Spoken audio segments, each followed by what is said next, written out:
In the year of 1905, a plan for a squad of new, improved ocean liners were made due to the success of the RMS Neptunia of 1904.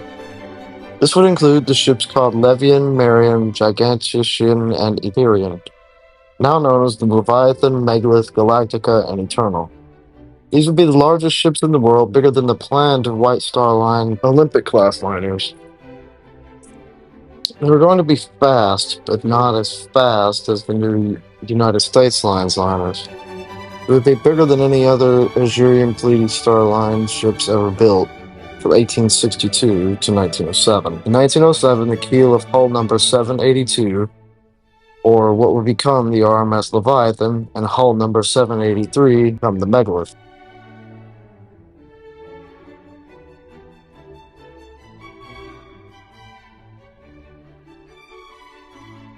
On January 23, 1909, the Leviathan would be launched. She would be towed by tugs into the next dry dock to the gantry that had built her to begin the fitting out process.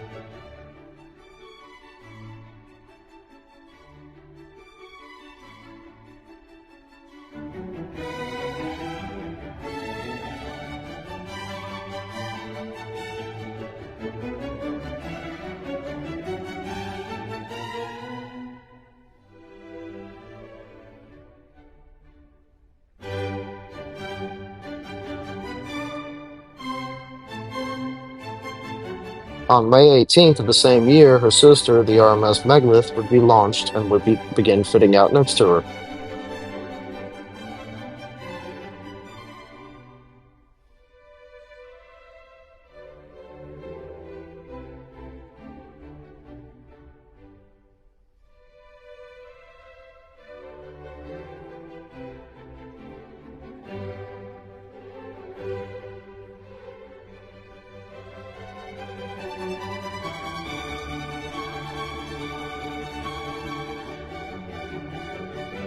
After 15 months, on March 19th, 1910, the Leviathan would be completed and prepared to leave Belfast for Southampton for her maiden voyage. Her sea trials commenced on April 2nd, 1910, when she passed with flying colors from the Board of Trade in London. She would leave Belfast on the 3rd, arriving in Southampton on the 4th, and docking.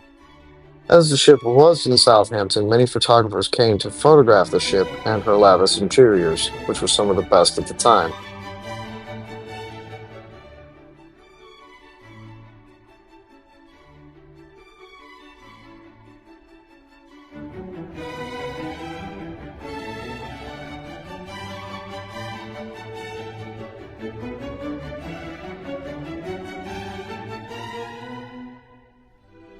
While in Southampton, Leviathan was commissioned by officials from the Azurian-Pleiades Star Line headquarters, and she would begin her transformation to a passenger ship, with many of her room fittings, including towels, bed sheets, and plants, were brought aboard, along with her kitchen dishes and fine china.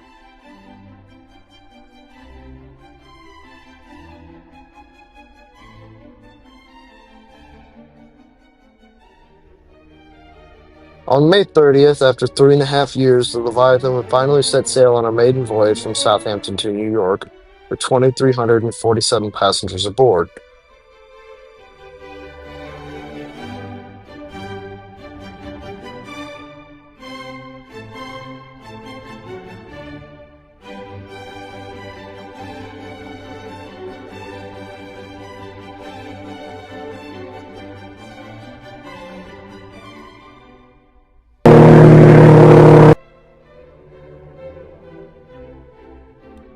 She would arrive in New York at 10:57 a.m. on June the 5th and dock. The new ship, now in American waters, gained much more popularity due to her size and strength, comparable to the SS San Antonio in Miami, the most popular American ship in service at the time. She would continue her career for another 3 years until the start of the First World War in July of 1914.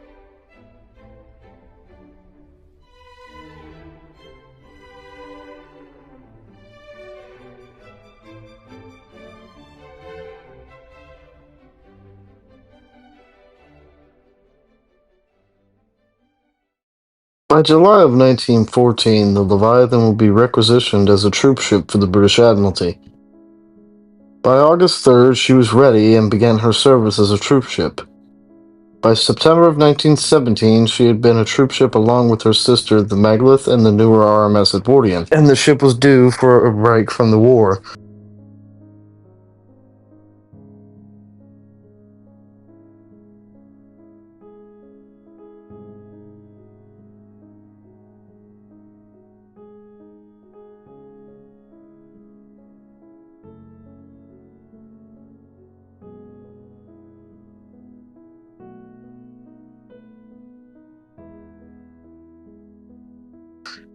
Leviathan will be laid up in Southampton for some work to be done on her steam engines and her central turbines due to them being 2 years overdue for it, and damage was visible for the crew in the engine rooms.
She re-entered troopship service in December and would continue on to transport 47,000 troops throughout the war and sail around 2,780 nautical miles from 1916 to 1918.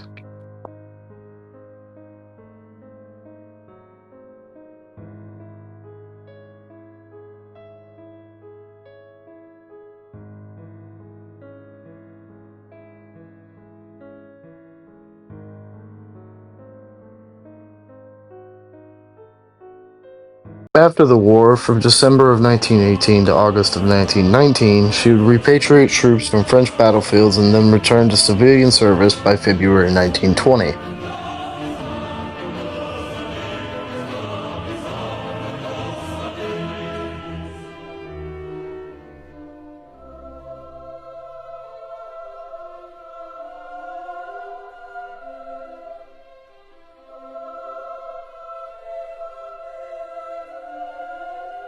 On October 24th, 1924, the Leviathan will be converted into a cruise liner due to some decline in passenger numbers after the First World War. She would continue in this role until 1932, when she was refitted and returned to ocean liner duties.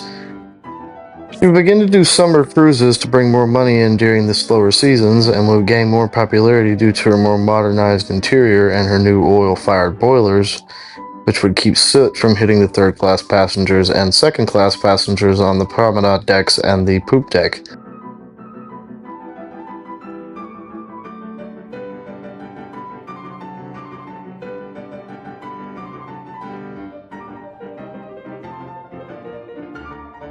She would be laid up during the Second World War due to orders from the Admiralty, and would continue her service after the war.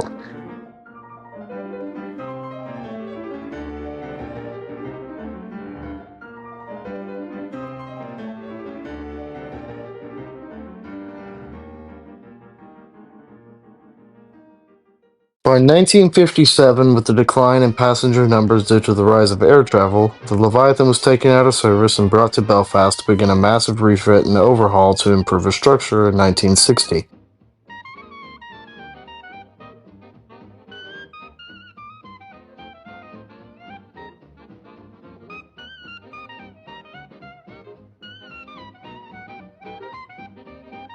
By 1962, she was ready and became a museum ship in Southampton until 1989, when she was moved to London. Then in 1994, she was moved to New York near the Statue of Liberty.